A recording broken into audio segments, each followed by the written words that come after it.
Our today's topic is process. Let's see what is process. Process is nothing but a program in execution.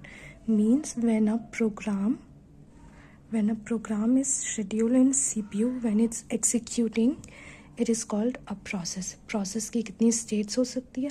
Minimum 3 states हो सकती है, maximum 7. Let's see जो कुछ states होती है process की. First new state, जब एक प्रोग्राम लिखा जाता है उसको परमानेंटली सेव कर दिया जाता है सेकेंडरी मेमोरी में, वो उसकी न्यू स्टेट होती है.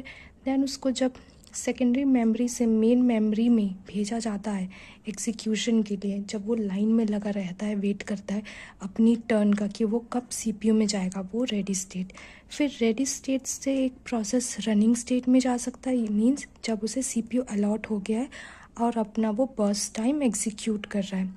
यहाँ रनिंग स्टेट से या तो प्रोग्राम कम्प्लीटली टर्मिनेट हो सकता है, यानी अपना पूरा काम करके ख़त्म हो सकता है, या फिर रनिंग से वो वेटिंग स्टेट में भी जा सकता है.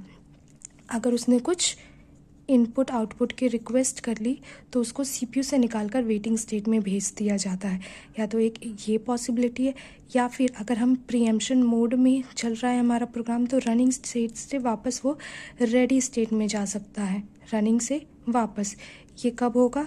अगर हमारा जो मोड है वो प्रीएम्प्टिव हुआ. हम कंसीडर करके चल रही है डायग्राम प्रीएम्प्टिव मोड में.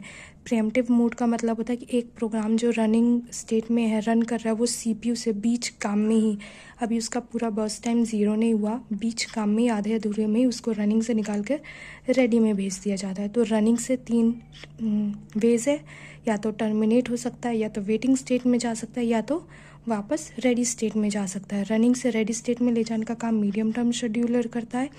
न्यू से रेडी में लाने का काम लॉन्ग टर्म शेड्यूलर, और रेडी से रनिंग में लाने का काम short term scheduler plus dispatchers.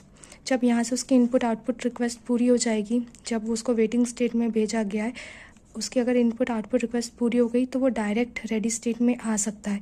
या मेन मेमोरी में जगह बची नहीं है, वो कम्प्लीटली फिल्ड है, तो उसको हम वापस से रेडी में भेजने की जगह थोड़ी देर के लिए सस्पेंड वेटिंग स्टेट में भी भेज सकते हैं, जो कि मीडियम टर्म शेड्यूलर ही करेगा, और यहाँ से वो वापस से रेडी स्टेट में जा सकता है.